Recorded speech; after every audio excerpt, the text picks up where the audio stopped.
വിദേശത്ത് സ്വപ്നജീവിതം പടുത്തുയർത്താൻ പോകുന്നവരുടെ എണ്ണം ദിനംപ്രതി കൂടി വരികയാണ്. കുടിയേറുന്നവരുടെ പ്രിയപ്പെട്ട രാജ്യങ്ങളിൽ ഒന്നാണ് കാനഡ. നല്ല ജീവിതം പ്രതീക്ഷിച്ച് കാനഡയിലേക്ക് കുടിയേറുന്നവർ നിരവധി പേരുണ്ട്. എന്നാൽ കാനഡയിലേക്ക് കുടിയേറിയത് തെറ്റായെന്ന് പറയുകയാണ് ഡൽഹിയിൽ നിന്നുള്ള ഒരു യുവാവ്.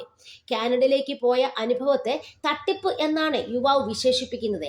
കാനഡയിൽ താൻ നേരിട്ട വെല്ലുവിളികളെക്കുറിച്ചും ഇയാൾ പറയുന്നുണ്ട്. കാനഡയിലേക്ക് വന്നതിൽ ഞാൻ ഖേദിക്കുന്നു. ഇന്ത്യയിൽ നിന്ന് പുറത്തേക്ക് കടക്കാനായി ആഗ്രഹിക്കുന്ന നിരവധി പേരുണ്ട്.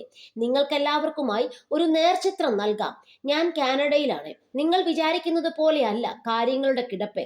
കാനഡ സർക്കാരും കോളേജുകളും ഇന്റർനാഷണൽ വിദ്യാർത്ഥികളെ ബിസിനസ് ആയിട്ടാണ് കാണുന്നത്.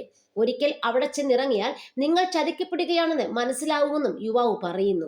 ഇന്ത്യയിലും സാധ്യതകളും മാർക്കറ്റും വലുതാവുകയാണെന്നും ഇയാൾ പറയുന്നു. ഇന്ത്യ വളർന്നുകൊണ്ടിരിക്കുകയാണ്. സാധ്യതകളെ ബുദ്ധിപൂർവ്വം ഉപയോഗിച്ചാൽ നിങ്ങൾക്ക് വിജയം നേടാനാവും. സ്വന്തം നാട്ടിൽ തന്നെ നല്ലൊരു ജീവിതം പണിതുയർത്താം. പാശ്ചാത്യ രാജ്യങ്ങൾ നിങ്ങൾക്ക് മുന്നിൽ മായാലോകം തീർക്കുകയാണ്. ഇവിടെ വന്നാൽ മാത്രമേ സത്യം മനസ്സിലാവുകയുള്ളൂ. കെണിയിൽ ചാടരുത്, ഇന്ത്യയിൽ തന്നെ നിൽക്കൂ എന്നാണ് യുവാവ് കുറിപ്പിൽ പറയുന്നത്.